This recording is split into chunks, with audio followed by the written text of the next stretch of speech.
Welcome to the New York Business Leaders Podcast, presented by the Coyle Group. We interview the most interesting and influential business leaders in New York and hear their stories of success, challenges, and lessons learned while building their businesses and personal brands. New episodes drop weekly, so please be sure to subscribe to get updates in your favorite stream. Without further delay, here's your host of the New York Business Leaders Podcast, Gordon Coyle.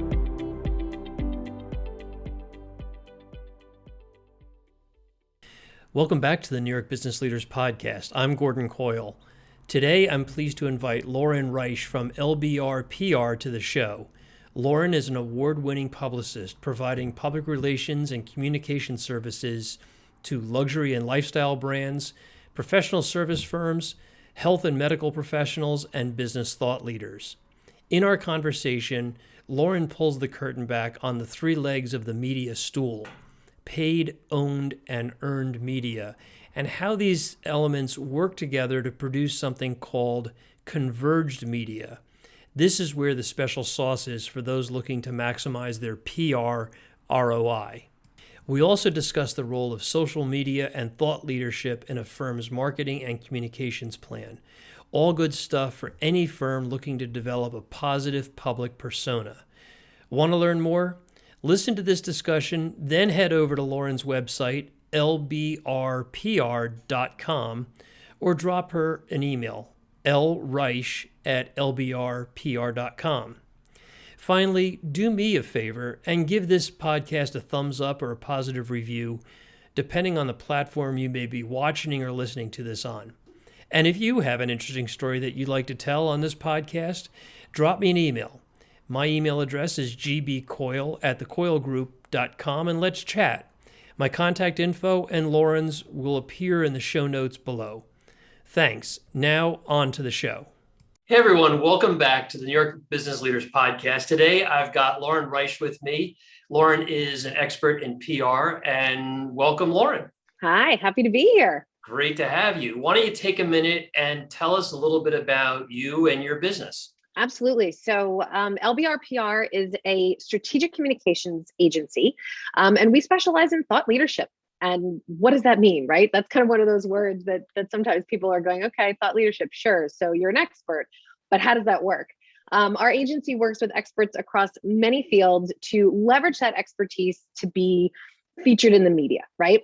So when people think about a marketing mix for their company or their business, they think about, earned media, which is what we do, which is where you're featured in the press, and a couple of other places. Then you have kind of owned media, which is the places, the channels that you create yourself, your website, your social media, all of those places where you put out content that is your own and that you completely control. And then you have paid media. So those are kind of the three circles of types of media or types of visibility that clients typically want. And like I said, our circle is under earned, which means that we help our clients get featured in the press, whether that's the Wall Street Journal, whether that's a trade publication, whether it's law.com.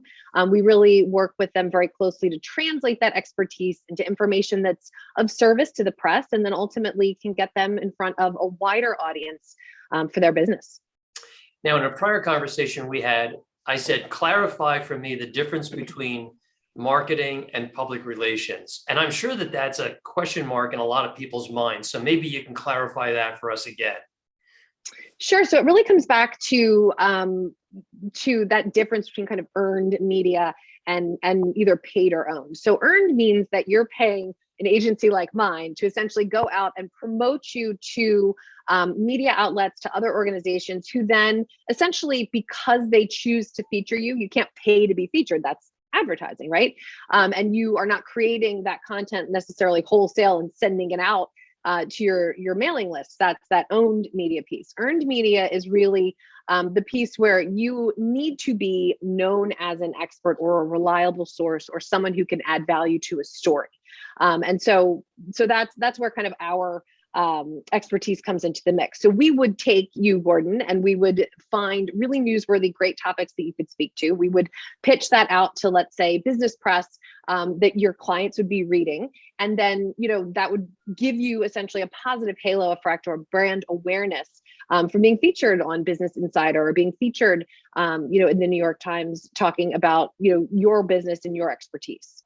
So it's PR is one piece of the pie. Correct. To get somebody the publicity, the exposure, their name in the general public that they're looking for. Right. And I think the difference too is that there's a credibility associated with being somewhere that you can't, or anyone can't simply pay to play, right? If I had $50,000 to take out a black and white one-page ad in the New York Times, I can do that. I don't have to be vetted necessarily to do that. The idea with earned media and with press coverage is that you've been vetted by that particular journalist, that particular podcast host, that particular, digital media outlet to say, Gordon is an expert in his field, and therefore I'm going to trust him and lean in on his expertise to feature him in a piece, and ultimately the kind of credibility that comes along with that is just a little bit of a different slant than, again, being able to pony up that $50K for the advertisement. Right. And who are typically your best clients that are using your services? So I'll give you a non-specific answer, and then I'll give you a specific answer. The best kind of client for us is the kind of client that's going, okay, I've done some things, right? I may have a great marketing campaign. I've got, SEO for my website. I've got a newsletter that I'm getting some good traction on. Or maybe, I've done a couple speaking engagements, but I don't really know what to do next. Or gosh, we just launched this new website. How do we dial it up? How do we kind of get to that next level outside of, let's say, the audience of referral sources and clients and folks that already know about us? We're kind of that next level up for businesses that are looking to reach that wider audience. So that's the non-specific answer. In terms of industries or the types of businesses that we can help, we are agnostic. In that if you are truly an expert, we can work with you, but there also has to be an appetite out there in the media. So if I'm talking to somebody who really only, let's say, you're an engineer, but you only work on transportation topics, and that's your transportation projects, and that's really your specific niche. You could be brilliant, you could be a total thought leader, but if there's 4 media outlets that cover, topics in and around ground transportation, I don't, it's not really ideal for us because we can't go out there and get you the kind of amount, the quantity and the quality of press that you'd like. On the flip side, we work with a fabulous pair of matrimonial and family law attorneys with Caswitz, Benson, Torres. And what's great about family and matrimonial law is we can talk, really specific turkey about the changes to, the court system and how that's impacted, hearings in divorce. And they can kind of educate either other lawyers or potential clients about that piece and really dig into the legal aspect. Or we can talk about kind of the 5 considerations you need to make to get your mindset straight before you even file for divorce. So it's stretchy in terms of the breadth of topics, and it also gives us a lot of room in the press. That original topic may be great for like a law.com property, but if we're talking about mindset, we may be talking to Refinery 29, or we may be talking to Good Housekeeping about that kind of softer side of that topic, all of which can build that brand equity and all of which can certainly build that credibility. But having those clients where we have I think more content and more stickiness to deal with is always really helpful for us. Mm-hmm. So professional services, lawyers, for example, consumer goods? Some consumer goods, again, we're always looking for that expertise, right? So I actually worked many years ago with a company called Cargo Cosmetics. And at the time, it was a female-founded cosmetics brand, which is more rare than one would think. And Cargo was led by a woman her name was Hannah Zaldal, and she was an engineer first before she got into being an entrepreneur and into cosmetics. She was an engineer. So in that case, when we were using, these kind of consumer products, we were saying, here's a package of lipstick. We were able to also tell the story behind the design of the bottle. We were able to tell the story behind the formulation of the product itself. There was kind of more to it than just, here's a thing. So we're always looking for that expertise, that education aspect. So even if it is a consumer product, if there's a strong angle there, if there's a great visionary kind of founder story and real expertise behind the product itself, we think there's a lot of legs. Health and medicine and wellness is also another really great area for us. Hmm. And they seem to see a lot of lift because, right, doctors and people in that space are so, running a practice is hard, right? And there's so many factors that they can consider. And sometimes, flipping over and thinking about their patients as clients, which is what we really encourage them to do, can kind of shift the conversation that they're having and allow them to get visibility in places that are a little unexpected, right? So we have a podiatrist we worked with that ended up in page 6 because he was talking about how Meghan Markle's shoes, she was wearing them a half size too big at the time. And, it's actually not great for your feet. And it was purported that she did that because she was on her feet so much. And by the end of the day, they were swollen and it felt better. But in truth, it really wasn't best practice for her health. So, we were able to get that New York doctor in the Post, which was, again, really great and kind of a wide variety of things, but also have him speak to non-invasive, bunion surgery in U.S. News and World Report. So that's what I'm talking about in terms of looking for those clients where there's a real breadth of content and topics they can talk to. So if you get a cold call or, somebody calls you one day and says, hey, I want you to represent me, get me in the press. You basically have to vet them out as, is this a good person I can work with, right? Well, it's all right. We know that this is all about the chemistry and the relationships anyway, when you do business, but to your point, yeah, I mean, it is, I've been in this business my entire career. I picked public relations out of a hat when I was 18 years old and went to school for it and have kind of stayed on that path. And I think the thing that I've learned along the way is, we know our lane. Our expertise is in, thought leadership is in leading with that credibility, that education, that experience and expertise. And if it's too far afield, I'm more than happy to, to hand that to somebody else if it's something that we don't think we can do a great job with. But overall, yeah, we do that. We have we have our values that we stick to. And we also, I think I'm most proud when people say, gosh, Lauren turned me down and I'm glad she did. And I respect her because she did, because if it's not a match, I want success for our clients. And our motto is kind of our wins are your wins. Because if we can't be successful for you, we're not successful for ourselves. Well, let me take a step back. So for you to be successful with a client, you have to know a lot of people in the press, right? And so how do you do that like day one? You start set up an agency. Do you start knocking on doors at like the Post or the New York Times or the Wall Street Journal? Like how does that work? Well, so 2 things about that. Number one is my joke used to be we had to answer the question. This was when we were still like smiling and dialing, as we called it. And people used to pick up the phone and make phone calls. Remember those days? Oh yeah. And like so that. So when I was a baby publicist, the joke was you used to have to be able to answer 3 questions before the New York Times hung up on you. So what? Who cares? Why bother? Right? And so even now when we're not, smiling and dialing as it were, we still feel like that's what we always want to lead with presenting our clients. Right. So number one is, I think, being of service to the press. Number 2 is, yeah, you do have to have those relationships. And at this stage in my career and with my team, my team is really, they're the ones out there kind of, doing the active pitching and where, my expertise comes in now is after all these years, I can kind of look at it and say, I think this is what's going to work. I think, and so I tend to focus my time a lot on the strategy and kind of understanding how we translate our clients' value to the press in a way that's a win-win. And the team is really the ones out there, doing all that great relationship building and all that pitching. It's a good marriage. It's a good marriage because it gets exhausting doing this pitching. And to your point, it is about relationships. It's always back to that relationship piece. And I guess the basic premise is that the press is always looking for something to write about. They're looking for the stories. So if you present them something that's newsworthy, story-worthy, whatever you call it, they're willing to speak to you. And as you gain value, equity, value, relationship with these writers and publishers, they're probably going to pick up the phone more frequently for you than if I called up, the Wall Street Journal and said, I've got a great story for you. Well, and it's a couple of things too, right? It's number one, like the media is kind of our biggest client because without the media, the rest of the clients don't get what they want, right? So, we always kind of frame it in that perspective.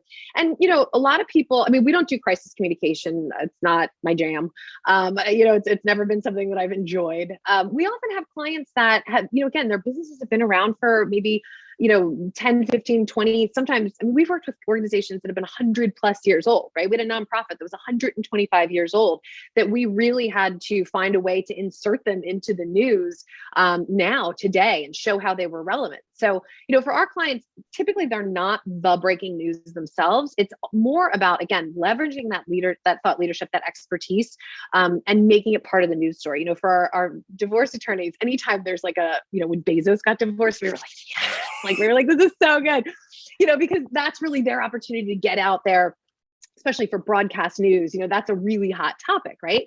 For our health and wellness experts, I have a physical therapist that we worked with on her pregnancy book, and much of the book was about how the man's health actually impacts the health of the baby and the success of the pregnancy in many cases. And so for Men's Health Month, we did a big push with her about all the ways that men can actually reduce inflammation in their body in the preconception stage, right? So that was a great hot topic for June, one year for her. So, for us, it's about taking the expertise and making it, answering those questions. So what, who cares, why bother, right? And maybe even the why bother is almost like a why now, right? So tying it to something that's happening out in the world, and making it relevant for our client. And I'll give you one more example just to kind of illustrate it.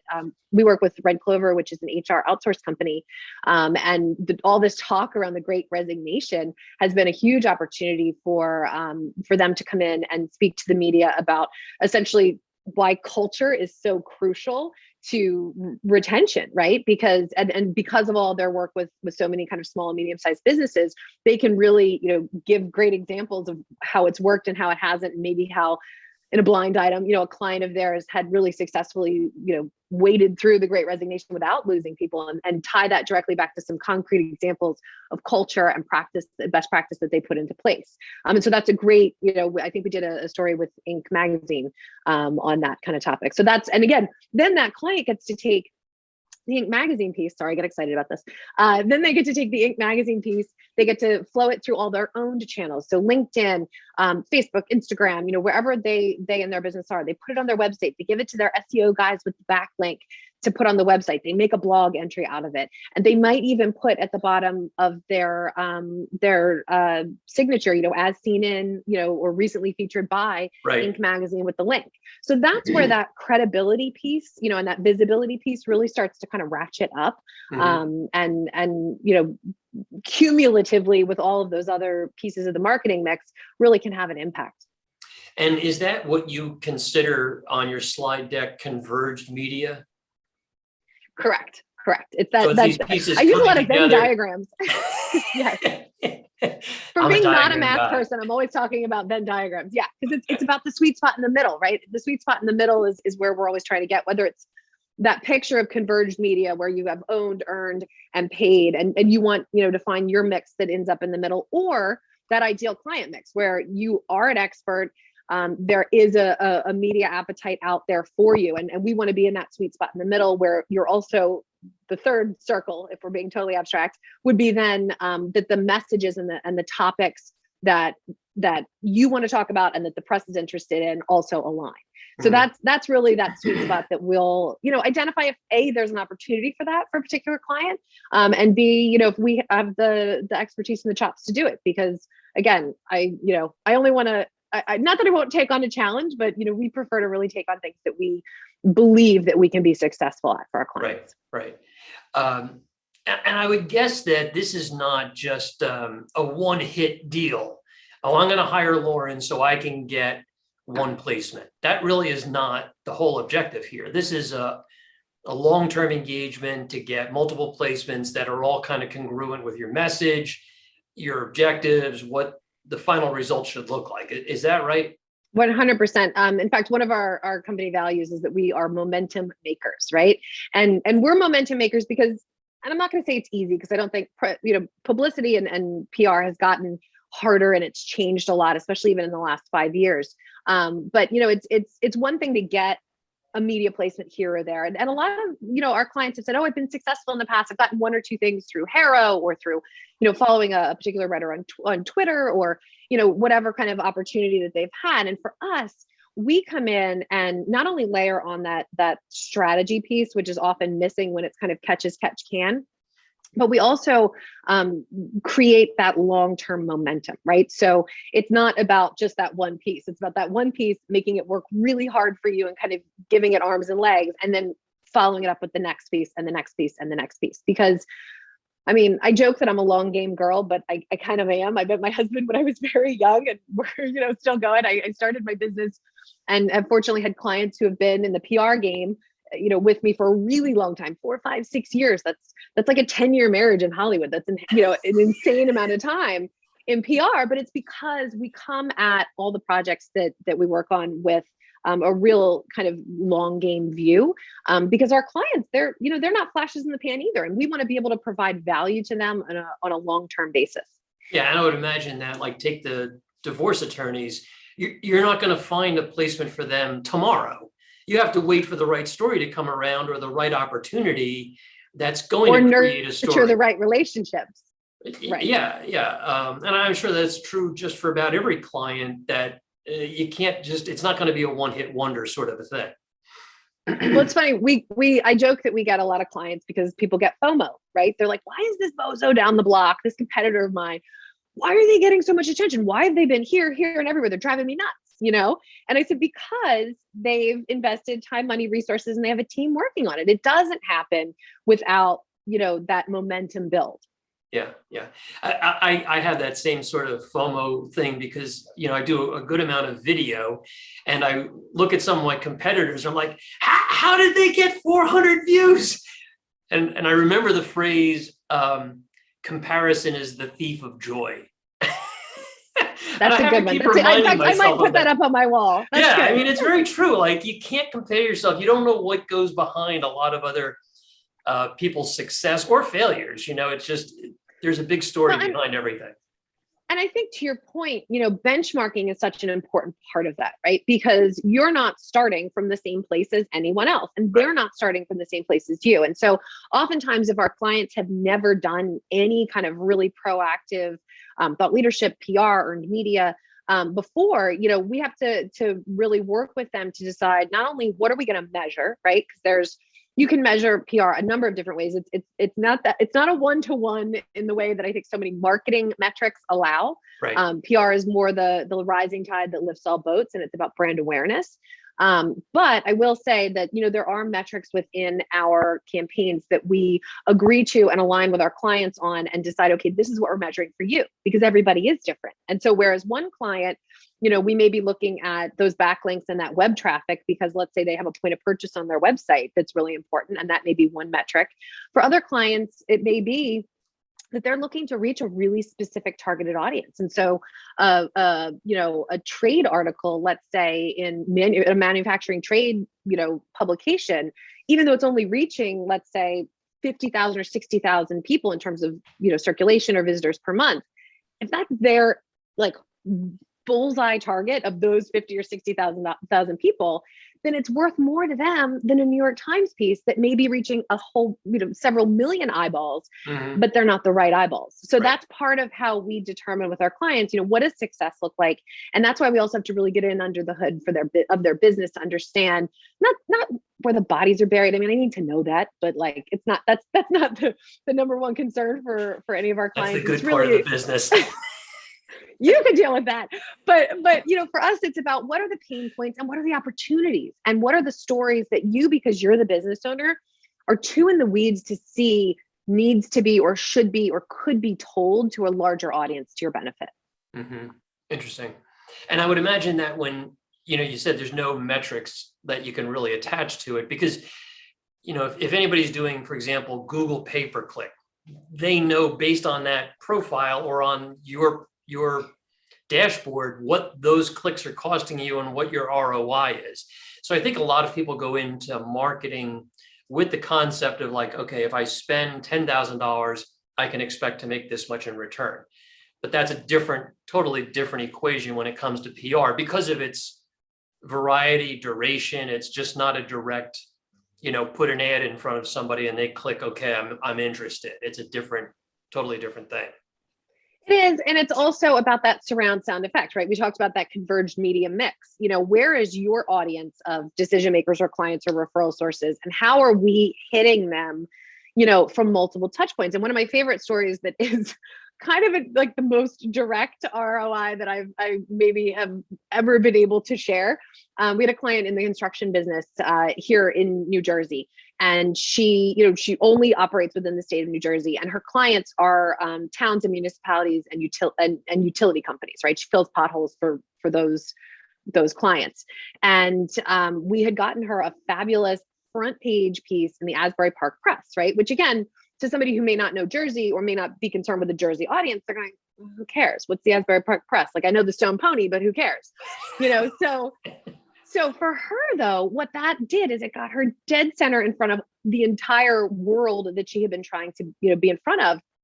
And she had actually, she belonged to a gym where I want to say the mayor of Little Silver, I think it was Little Silver, had been at her gym years, ignored her, not spoken to her. She'd been pitching him. She'd been trying to get in front of him. And the day after the piece ran, he walks up to her and kind of puts his arm on the treadmill as she's running. And he goes, I know, we got to talk. I saw the piece.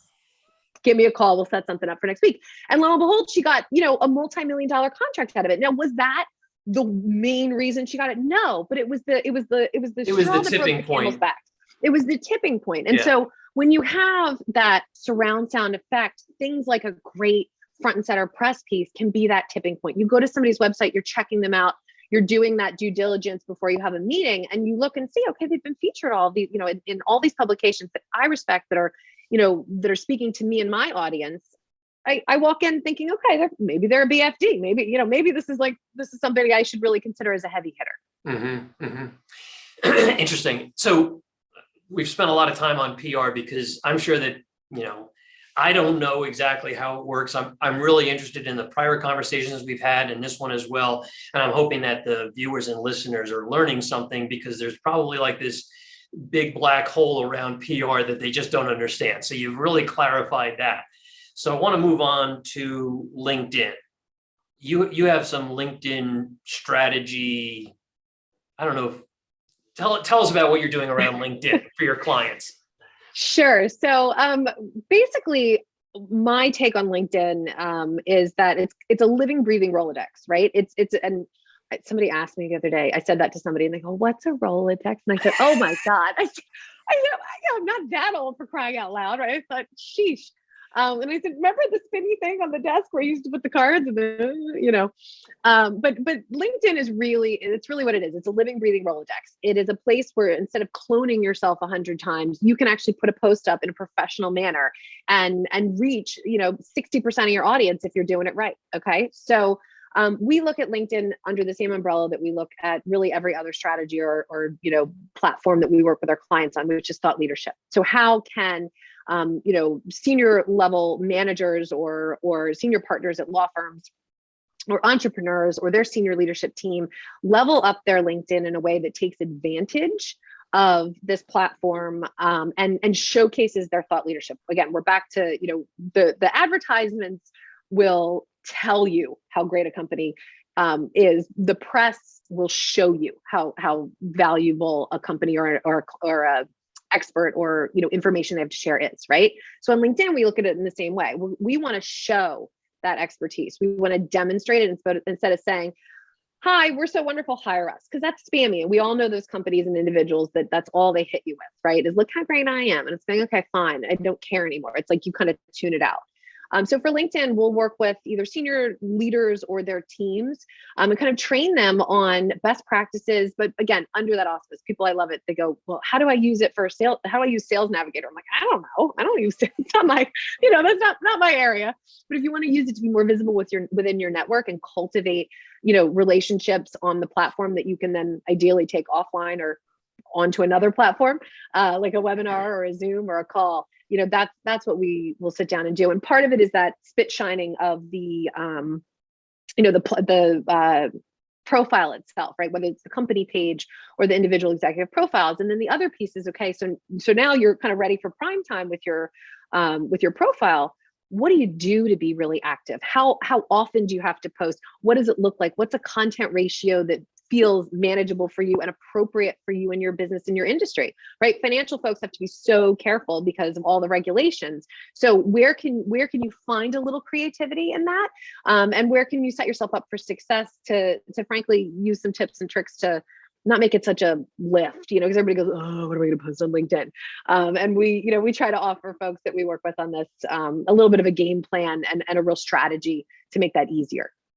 So the big question is how do you overcome inertia? I mean, I could probably open my. Wait, Gordon, if I had that answer, I hate to tell you, I probably wouldn't be speaking to you now. I'd be like retired in Tahiti on my private island. Oh, please tell us how you overcome inertia. I mean, I'll have conversations every day with folks, clients, networking partners, whoever, and we're talking about digital, we're talking about social, we're talking about video. And they're like, I don't know how you do it. I'm like, well, and you are a poster child for somebody who really understands the importance of that momentum. I mean, I'm so impressed with everything you've been able to accomplish. And I know that you've seen some great results out of it. Yeah, thanks. But it's still, to use one of your terms, it's a freaking heavy lift. How do you, and I've said, okay, this is where I'm focusing a lot of my attention and energy for the last year. It'll be the same in 2022, probably more so. I've hired an assistant to help execute on that. But I know a bunch of lawyers who wanted to make an impact on LinkedIn, and they got started and they were doing a good job, and then done, like nothing. And it happens. How do you overcome that? How do you prepare yourself for the next 52 weeks? We're talking in the early part of January 2022. People are all pumped up. Oh, I'm going to make this a great year. I'm going to do this. I'm going to do that. And by, it's the 5th. I would give it to the 15th before they're like, oh, I'm so exhausted. I can't keep doing this. It's a tough one. It is. Well, how do you get people in your kind of pool to do it the way it should be done and ongoing? Couple of things. I mean, I love this. I think there's a statistic that by March, 50% of or 75% of the people who have joined a gym have quit their gym membership, right? It's that kind of thing. So look, momentum is not easy, but there are some tips and tricks, both as a business owner that I've kind of found, and then also in terms of the way that we help inspire our clients to keep going with it. I think, as a business owner, I find I have a big creepy calendar on the wall over here, like a paper calendar, that I have certain dots and ticks and things that I will note and monitor. And then I have my big Post-it notes next to it of the things that I am monitoring. So look, what you measure grows, right? And that and hope is not a strategy, I think, are two kind of foundational things that I keep coming back to. So I think number one is really having a strategy. And so, for example, when we work with folks, especially in and around LinkedIn, we do look at really setting a manageable pace for them. And we do this with individuals. So I'm saying, for you, I would set a much higher threshold of let's say a post cadence on LinkedIn than I would for somebody who has never been active on that platform. So I think it's, consistency is key, but find out what consistency looks like for you. And, and then kind of do your best to stick to that. And we had one client that we got her up to a post a month for a little while. And she was so terrified of LinkedIn. She was a former executive. She was looking for her first big board role. And she just was so terrified of LinkedIn. And we got her up to a post a month, and it was like, it was better than none, and she was going, and it was exciting. So I always encourage people to really bite off what they can chew. In terms of tips and tricks to make it work, one of the best things that we tell people to do, and that I do myself, is I have a running Word doc. So I have it, I can access it on my phone, I can access it on my computer, and instead of clicking on an article that you're reading out in the world that you think would be good for LinkedIn, and then trying to come up with the post then and figure it out on the fly, take the link to that article and pop it into that document, and then revisit it based on the cadence you've agreed to. Let's say it's twice a week, and you've got that,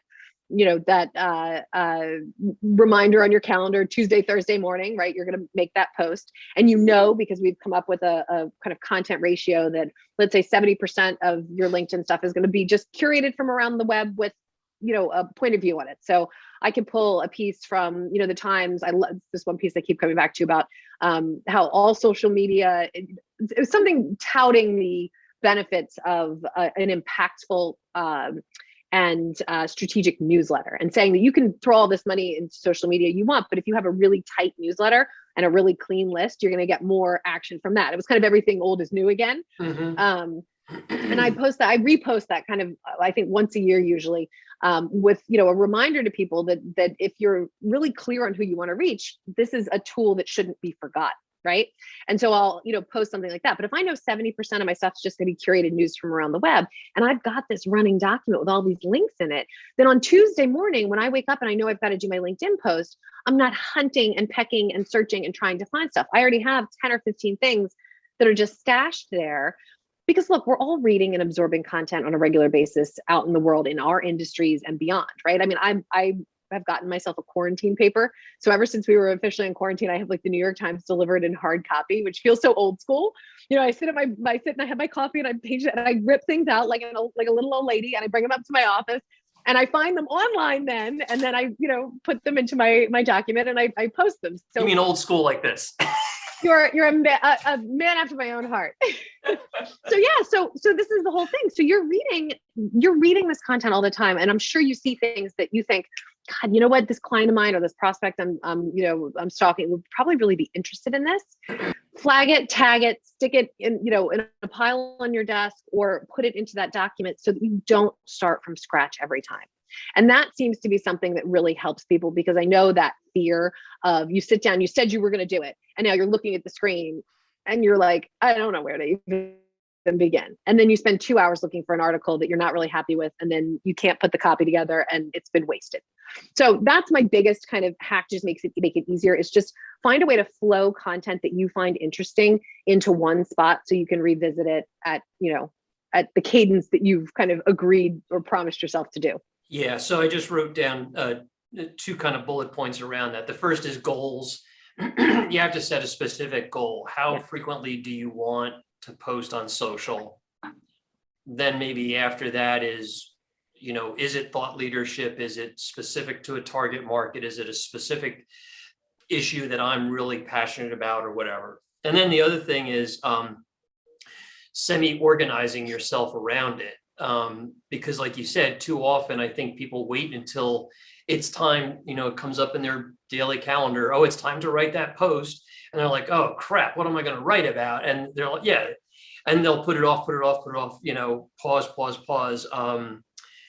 And to that point, something else to think about when you're looking at LinkedIn, right? You're not speaking to everybody that you're connected to on LinkedIn. Like, I'm not speaking to like the 55 people that I'm connected with from, a club I was in college, or the guys I went to high school with. Like, those are not necessarily the people I'm speaking to. It's great that they're part of my network, and maybe I'll get some play in their networks on LinkedIn.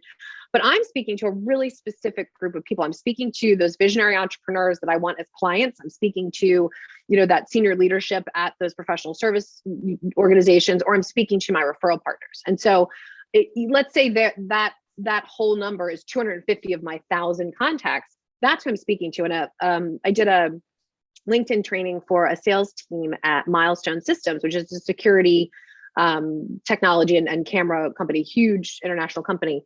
And one of the salespeople had really identified the cannabis industry as one of his, as an area that he thought was kind of ripe for development. And so 99.9% of everything he posts has to do with in and around the cannabis industry and security, and the cross section of those two things.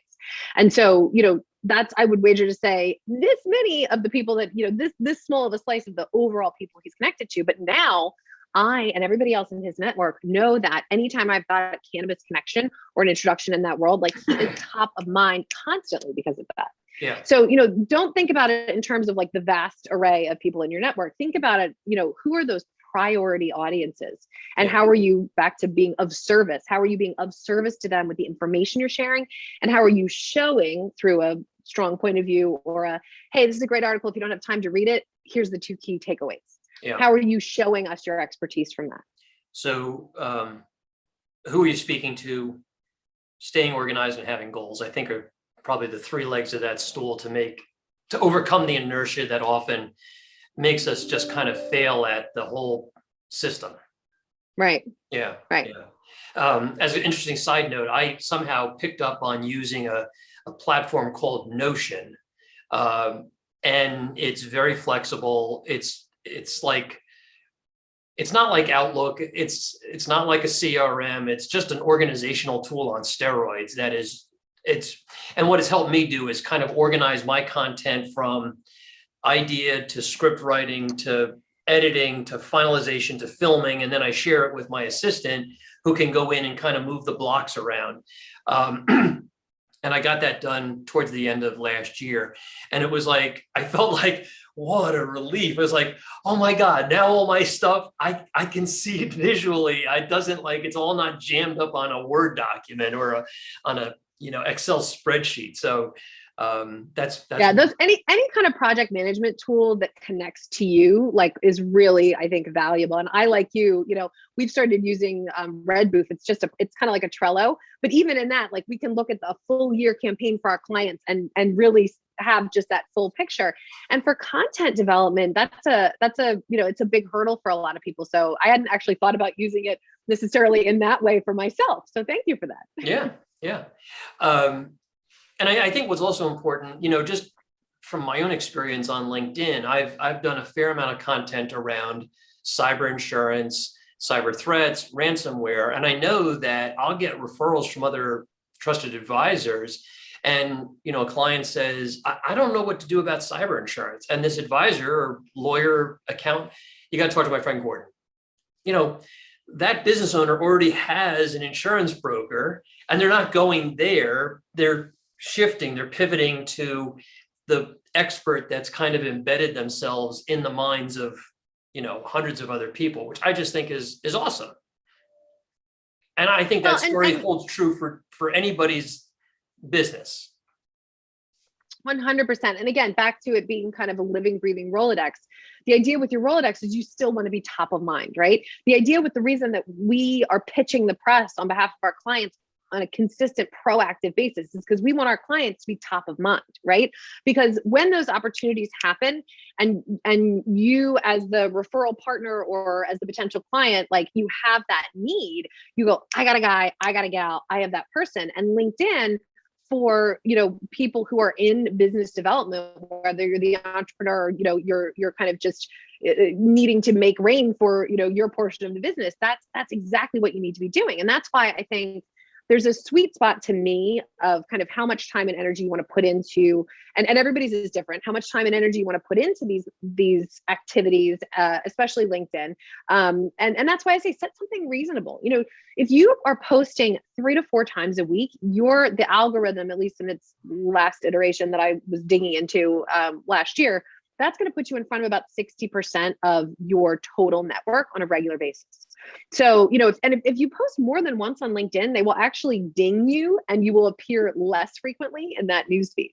So, you can overdo it, and you want to find, not only, again, back to my Venn diagrams, right? You want to find the sweet spot for you and what's realistic. And then you want to find the sweet spot for the channels, the platforms like LinkedIn, that's going to give you just enough oomph without making you nuts.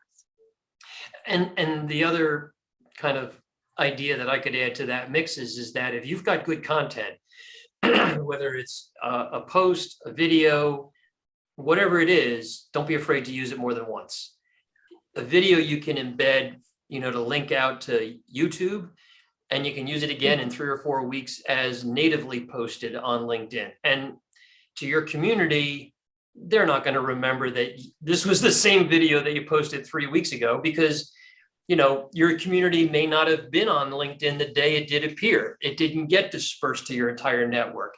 They only spent 5 minutes, so they only saw the top 20 posts or whatever. And I think we kind of fail to understand how complex this all is. It's not like, I'm going to put something on Facebook and LinkedIn and Instagram and Twitter and everybody's going to see it. Well, not really, because not everybody is on those platforms every day for hours and hours and hours. Well, and that comes back to kind of making one thing, whether it is that video content you've created or the press placement that we've generated or whatever that piece of content is, and making it work really hard for you. So not only should you be posting it on multiple platforms in multiple ways, on multiple dates, right?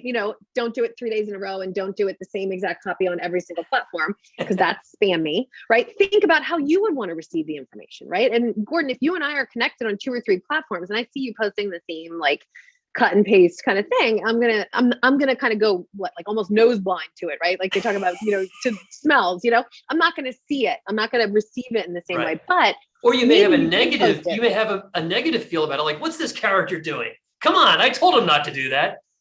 Right. Or I could have said, oh my God, I meant to watch that video. I'm so glad he reposted it a couple weeks later because I had forgotten. I saved it and I want to watch it again. Right. So, let's be honest, people are not all that smart, right?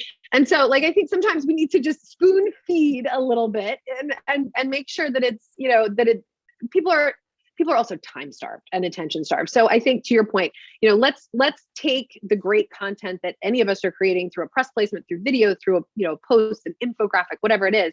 And let's remember that we can slice and dice that a lot of different ways to get value, because creating that content takes time. It takes resources. It takes, brain power. So make it work hard for you. Yeah. So we've been on this call for a bit. Before we go, do you have any really cool success stories you may want to share with us?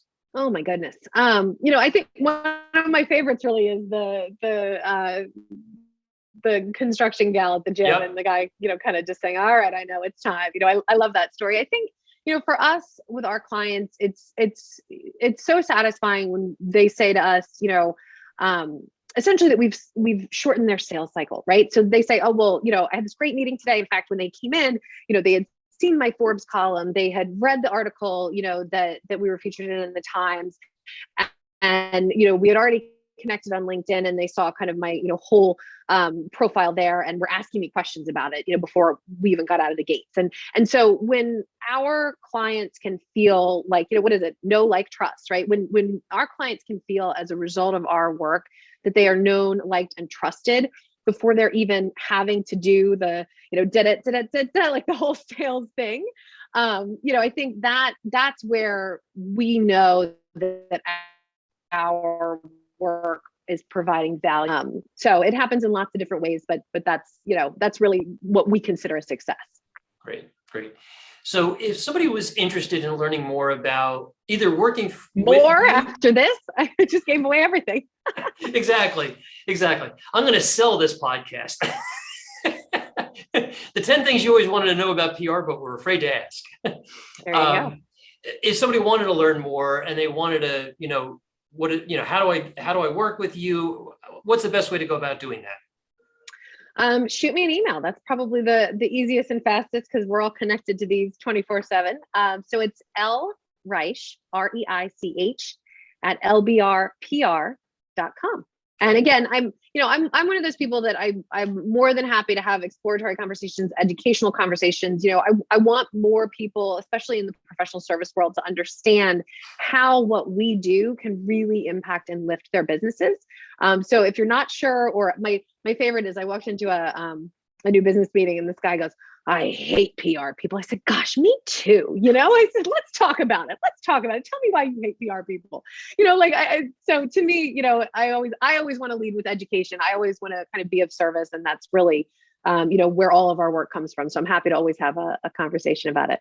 Great. So I'll also include your email address and website address in the show notes and in the description box on YouTube. Any final words? I don't know. Looking forward to a very healthy, happy, and successful 2022, and wishing everybody the same. That's great.